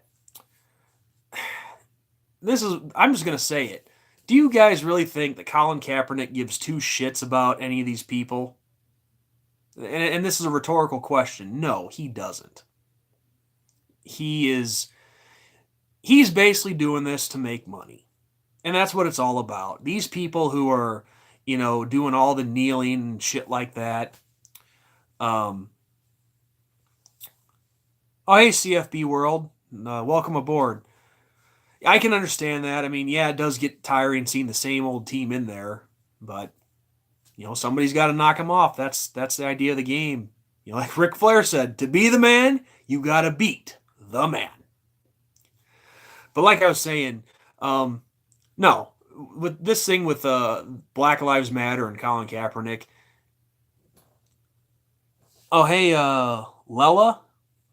Or is it Leela? Whatever. Welcome aboard. But, yeah, this guy doesn't give two shits about, the BLM cause and whatnot. It's all about money. It's all about money, and also part of it is I think he was just pissed because he got demoted to backup. Well, if you don't want to be the backup, then you perform, and you perform well, and then you won't be the backup. But it just was so perfect, such perfect timing of when that stuff first started happening. And it's really hard to take serious a guy who was adopted. He's speaking against white people and police brutality and all that. It's pretty funny. First off, this is a guy who was raised by a wealthy white family.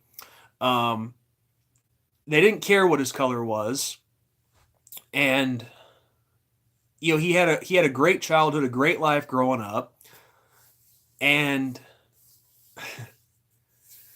then on top of that, so really, what has he ever lived in a bad inner city neighborhood or something like that? No, I don't think so. Maybe at least not later in his life, or when, I'm not sure when he was adopted, but you get what I'm saying. But then the funny part is another thing too, and I don't think I've ever mentioned this in a video, but I'm mentioning it now. This is also a guy who goes to Ghana. I don't know how many of you guys I don't know how many of you guys might remember this, but he goes on a trip to Ghana and spends some time out there. And he comes back and tells everybody, "Oh, Ghana, this is my home. This is my home. It's peaceful here. This is my home." Well, at the same time, if you look it up, Ghana, the country of Ghana, has one of the worst police brutality rates in the world, which is supposed to be what Kaepernick's supposed to be fighting against. So he hates it here. He says here is such a big problem, but he says nothing about that problem existing in Ghana. So the bottom line, people, it's bullshit all around. And I don't know how many of you are actually pissed at me for saying all this right now, and that's fine if you are, but this is where people in general, regardless of their skin color, stop buying the propaganda bullshit. That's what it all comes down to. And unfortunately, there's so many people who believe the propaganda, fall for it hook, line, and sinker, and hence we have more problems in our society. And I didn't really want to bring any of this up, but a part of me had to. I guess, when you're on a roll, you can't help but go with it. And, if some of you are pissed off for me saying this, and I'm sorry you feel that way. But you guys know me long enough. I don't hold shit back. I don't lie about things, and I speak my mind.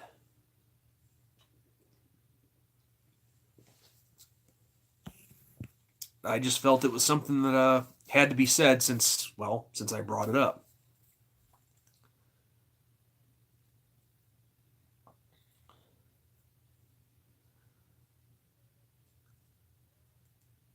What is okay, I get that it's okay, Sean, but what do you mean by ITD?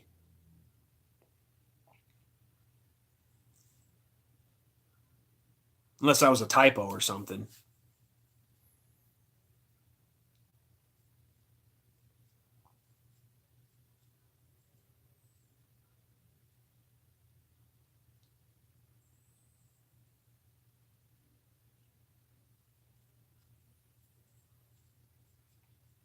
Yeah, I mean, I just feel it's stuff that needs to be said. I mean, it's not a lot of stuff that people are addressing, or they're afraid to address it. I address things. DC Irish, what's up, man? Oh, it was a typo? Okay. See, because so many people use like these abbreviations like LOL and AF, which I guess means, pardon my French, as fuck. Uh, so I wasn't sure if it was one of those. Yeah, DC, I remember you. It's been a while since I've seen you, but I do remember you.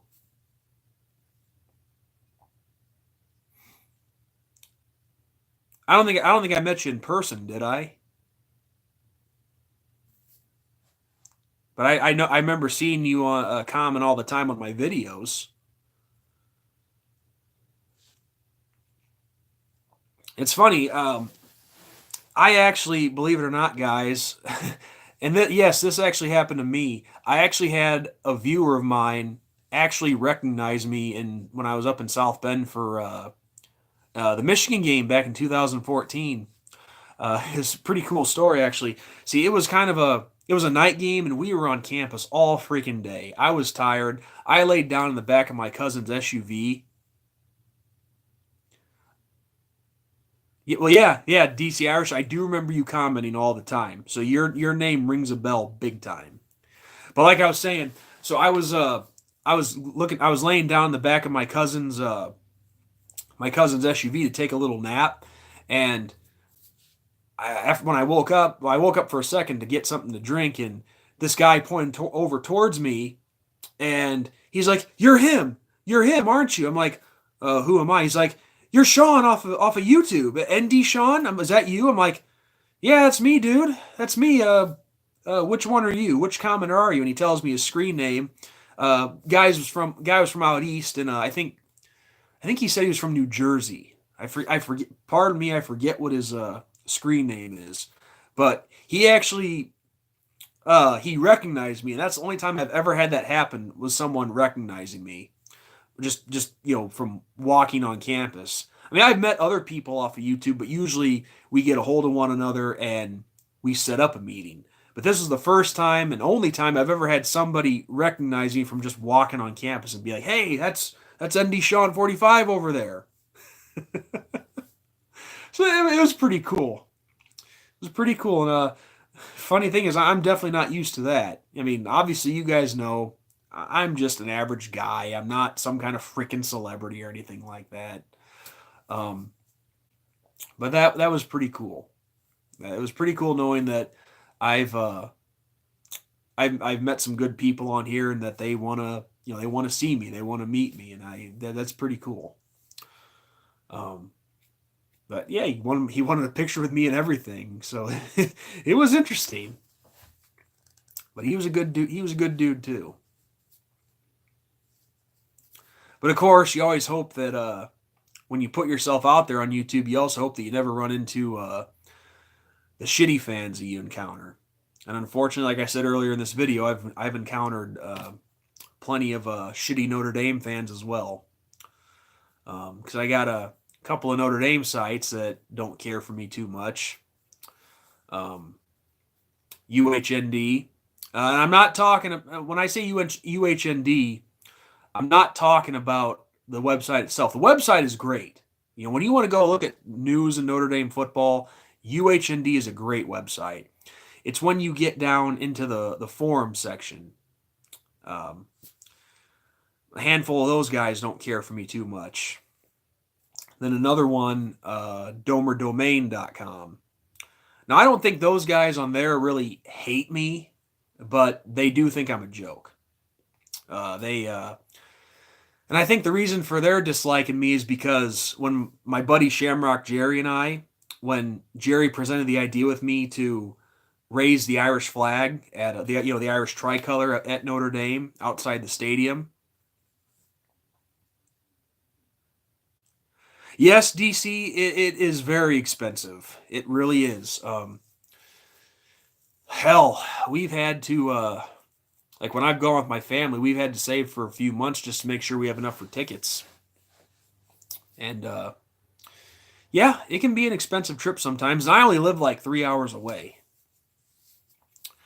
But anyway, like I was saying, these guys at Domer Domain, I think what kind of annoyed them is when Shamrock Jerry came to me and presented the idea with raising the Irish tricolor outside the stadium. One of his ideas was to try to get as many Notre Dame fans behind that idea as possible. I mean, this is an actual Irishman from Ireland who grew up watching Notre Dame football over there. Which I guess him and I both thought that, hey, most people would like that. They thought it'd be pretty cool. Well, the guys on Domer Domain didn't care for it too much, and so they started ripping the hell out of us. And I don't know. I mean, I don't know if it was because we annoyed them, and maybe we overdid it. We probably did overdo it because just Jerry was so excited about it, and I was wanting to help him, make that a reality. And we figured if many people would get behind it, then it could actually happen, which it eventually did. But I think just most of those guys on that website got annoyed by it because we were overdoing it. And then the guys that just badmouth me from UHND, which about 20 or 30 of them have their own website off of UHND, which I'm not going to say the name or give them any kind of promotion, but they're scumbags. And I have an idea of why they dislike me so much and like to rip on me. But I can't exactly prove it because I've only heard people tell me about it and never actually seen it for myself. But I think the reason that these guys off of UHND in the comment section don't care for me too much is because of a video I made several years ago. Now, I don't know how many of you guys remember this, but do you guys remember Matt James, the offensive line recruit that was coming in for us, the one that died in a spring break accident falling off a balcony? I did a video about that, which basically all I did was express my condolences to his family and just talk about how I knew what it was like to lose a loved one that I was close to. And these guys on UHND in the comment section, which still to this day, almost 9 years later, I still cannot get over how asinine they were. They actually called me classless for doing that. They even said that I was trying to make money off of that. I'm like, you got to be freaking kidding me. All I was trying to do was pay my respects to this kid's family and talk about how I could relate to it because I've had it happen to me. And these scumbags on UHND are thinking that I'm trying to make money off of that. Well, let me tell you guys something. If I've made any money off of the YouTube videos that I've made, then I'm still waiting for the checks in the mail. But unbelievable. So they hit me hard with that. And if you guys go search on UHND, just type in Big Sean Power 10 or NDSean45. Anything that comes up about me is going to be negative. So you guys can see it for yourself. But yeah, it was pretty disgusting, pretty disturbing that people in my own fan base would do that to one of their own. But the cool part is I did, after that happened, I did reach out to one of Matt James's friends who went to Notre Dame with him, and I told him, hey, I'm sure he probably wouldn't mind me using his name, Luke Massa. I reached out to him and I asked him, hey, Luke, and I explained him the situation. And I'm like, look, I'm not going to contact Matt's family about this, but I'm asking you. And I told him about what the video was, and I wasn't expecting him to watch it, but it turned out he had already seen it. And I said, well, was there anything out of line that I said? If there was, I will take the video down. He told me straight up, Sean, you said nothing wrong. It was actually very touching, and it was nice. It was nice of you to do that. I'm like, thank you. I appreciate that, and good luck this season and all that. So, and I even had someone who wrote me out of the blue, which claimed to be Matt James's cousin, and even she was touched by it. So it just this is some of the crap in the 10 years on YouTube that I've had to deal with that just makes me sick. For people to think that I would actually try to do something like that is just it's asinine and it's sickening. I mean, I thought my experience with that Michigan State message board was bad. This ranks right up there with that.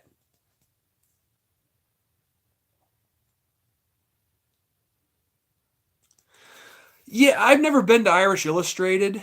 I'm not sure if that's a pay site or not. And no disrespect, I'm not a cheapskate or anything, but I'm not going to pay to join a message board.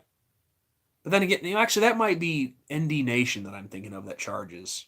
But regardless, Irish Illustrated, I have never been on. And if I have, I've forgotten it. But yeah, so I mean, I've had some unfortunate run-ins with fans out of my own fan base that don't care for me for whatever reason.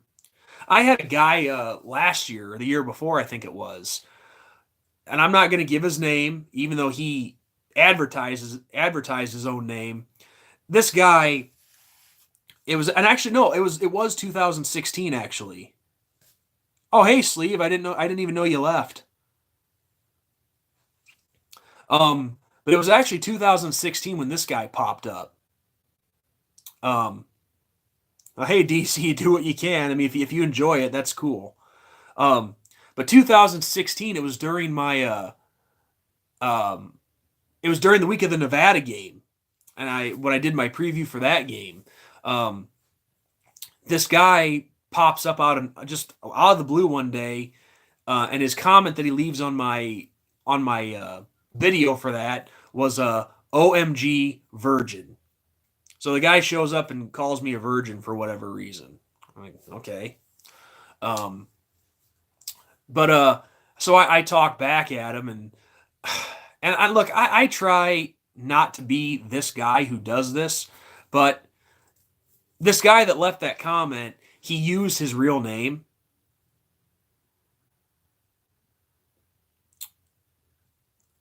I'll get back to that in a sec, guys. What kind of stuff do I like to snack on for the Super Bowl? I mean, usually when my family or my friends have a Super Bowl party, um, there's plenty of dips. You can never go wrong with 5 or 7 layer dip. Um, one year, it just depends. Usually we try to do something different every year when we do have a party. Like one year, I made us if any of you guys have had an Illinois horseshoe sandwich, you know what I'm talking about.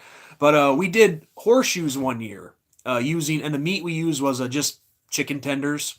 But a horseshoe, for those of you who don't know, and this is one of the best open face sandwiches I've ever had in my life. In particular, it's a Springfield tradition. That's where it originated. But a horseshoe is you start with a couple pieces of toast. Oh, that's too bad, DC Irish. But hey, look, it was good to talk to you. It was great to see you, and you're welcome back to come into another live broadcast. I'll be doing more of them for sure. But yeah, it was great talking to you after all this time, and I hope you had a great time on this video. But Illinois horseshoe sandwich. You start with a piece of toast, you put some kind of meat on it, then you smother all of that in a cheese sauce, and then you put French fries on top of that. No, DC, thank you. Thank you for being a viewer, and thank you for just like any of my other viewers, thank you for giving me a reason to do these videos.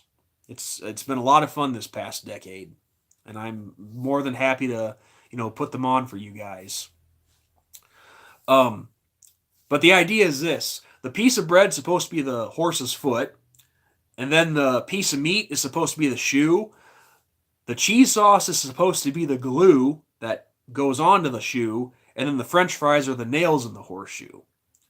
But one of the most delicious open face sandwiches I've ever had in my life. Just so good.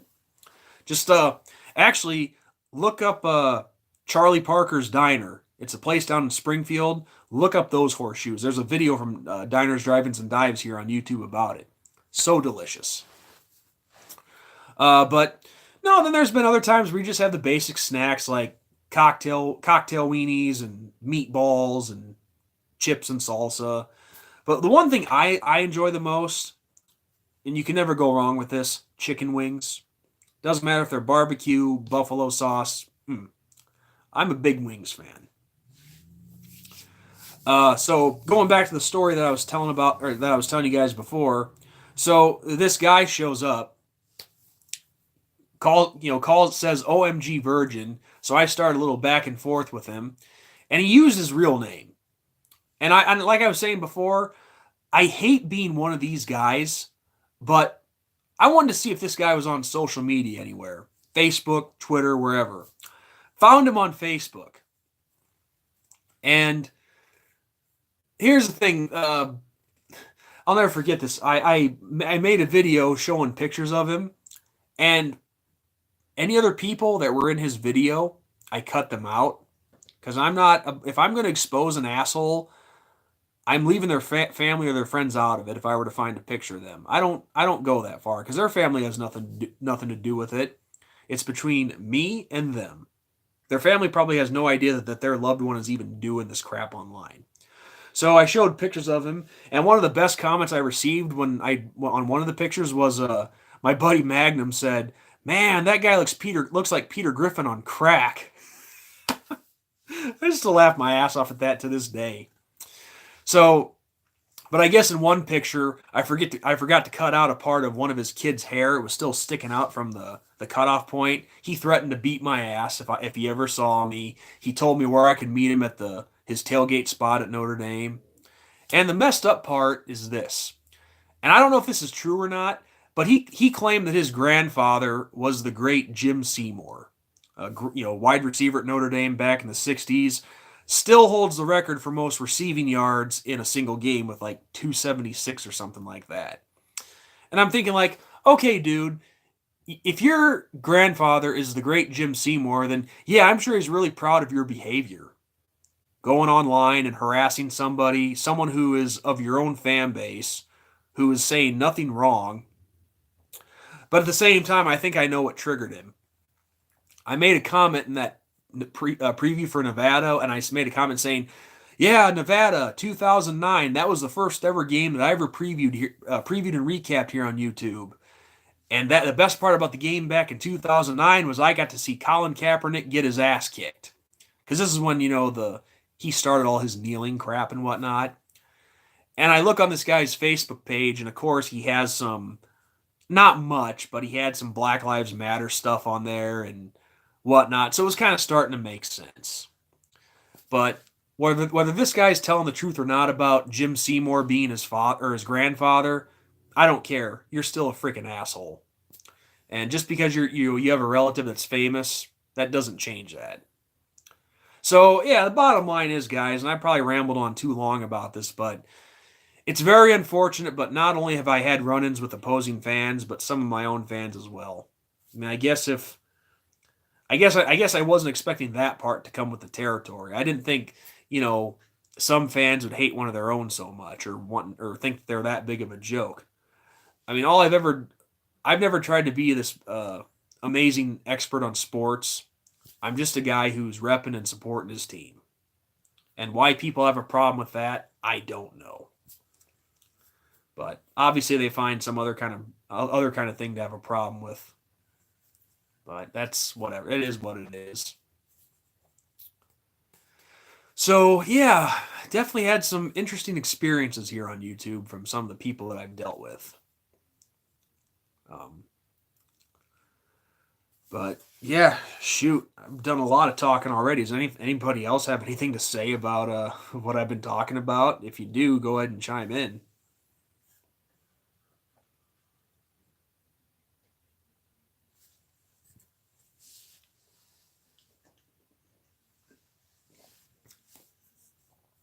I mean, saying all this stuff, I don't know if it'll change your mind of how you see me. I don't know, but like I said earlier, I don't hold back.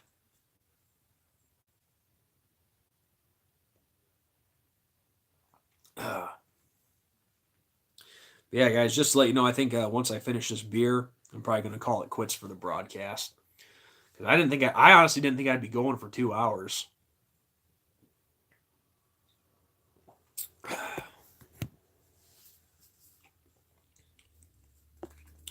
Well, Jacob, it was great to have you on. Thank you for stopping by. And yeah, dude, like you said earlier, it is a small ass world. Geneseo alum, you were Rochelle alum. We were rivals, but still pretty cool. But yeah, it's crazy knowing that I don't know what position you played, but you probably you probably went up against one of my buddies who played the tackle spots.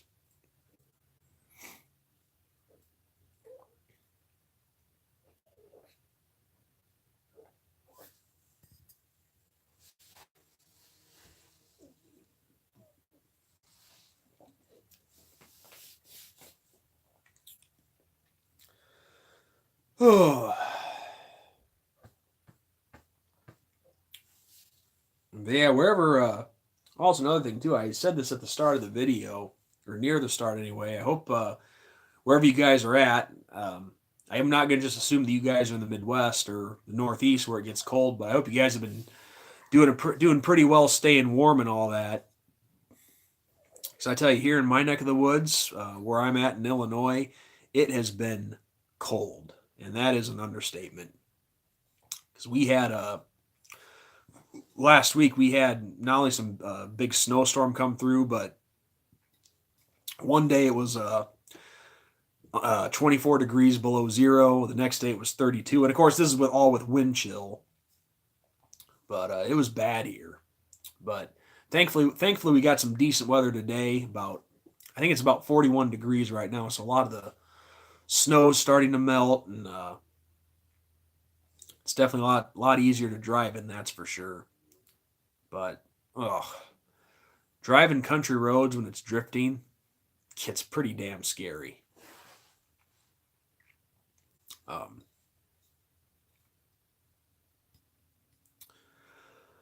but I think what's really even more amazing is when it's bad weather like that and you're just trying to take it slow, make sure you get home safe and whatnot, that there's still jackasses driving that'll still pass you.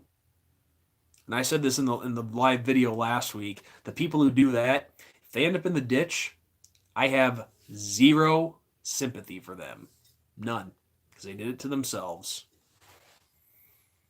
I mean, I certainly don't wish them to die or anything like that. But you should not be passing people in snowy, icy weather.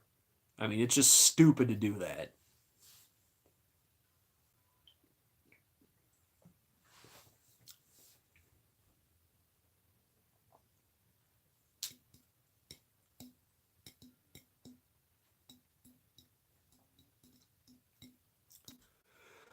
Oh,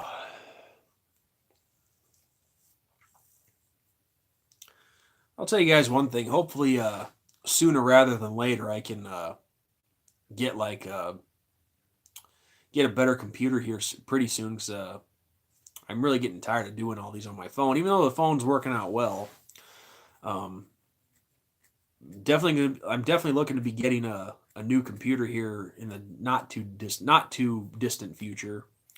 Um, but there's definitely a lot of things you guys can look forward to on my channel.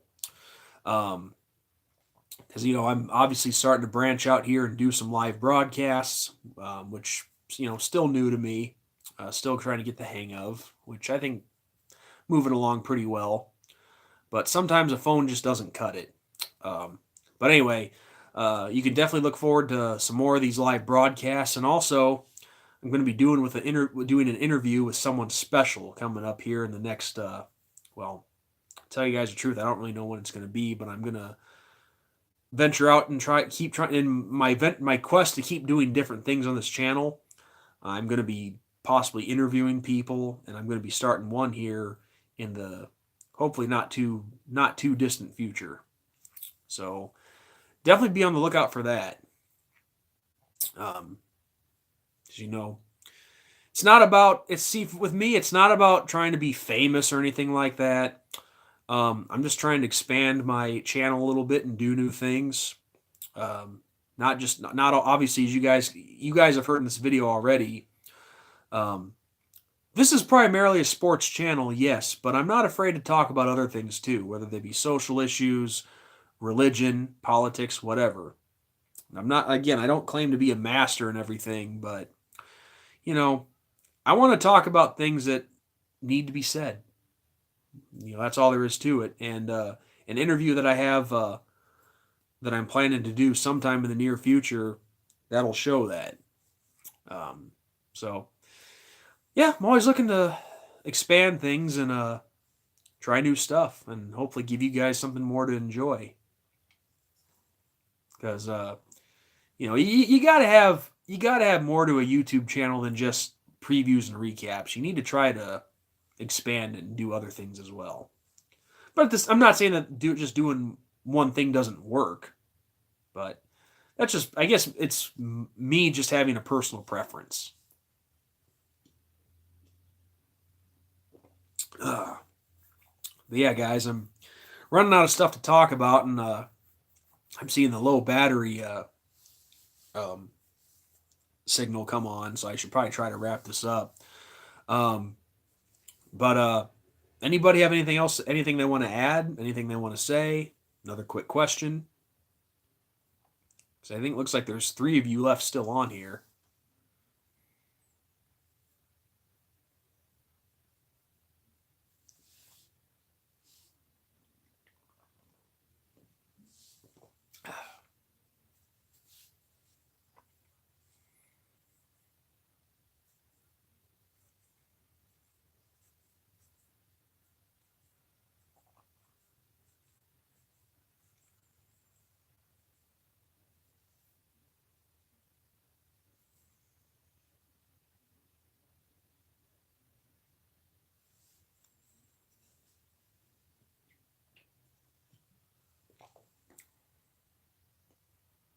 Damn right, Andrew. Go Irish. And look, hey, like I said, I'm sorry for the pausing in this live feed, but I don't want to make it just all about me. I want to make it about you guys too. This is actually just as much your guys' show as it is mine.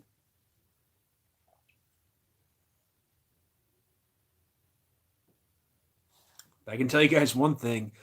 I definitely like, this is only my second one, but I already know that I like doing these live videos.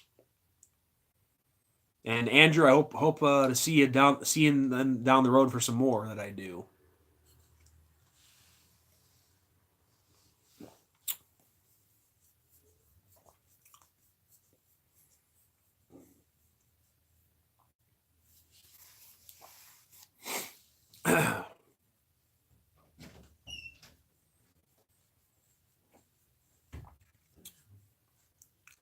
Yeah, Andrew, you make sure to have plenty of fun tonight. And if you get your drink on at all, stay safe.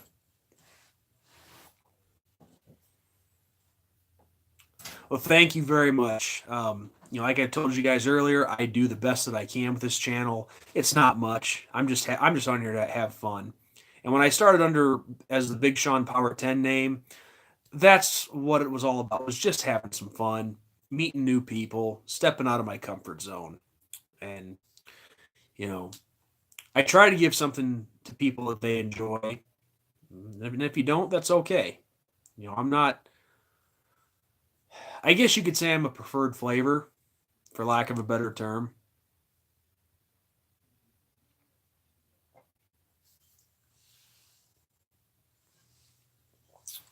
All right, guys. Well, I just finished off my last beer there. So this is where I'm going to call it quits. Thank you all for stopping by and joining the conversation. It's a lot of fun, just like the first one that I did. And you guys can definitely bank on more live shows coming. So, with that said, guys, all of you enjoy the Super Bowl tonight. Enjoy the company that you're going to be with. Enjoy the good food, drink, whatever. Um, and just, especially like I said earlier, if you're in a spot where there's crappy weather, or if you've had too much to drink, just be safe, okay? Because I want to say, hey, I want to see you guys back here for another live stream sometime, and then another YouTube video that I put out. So be safe and enjoy yourselves. So on that note, everyone, this is NDSean45 signing off, and as always, I say to you,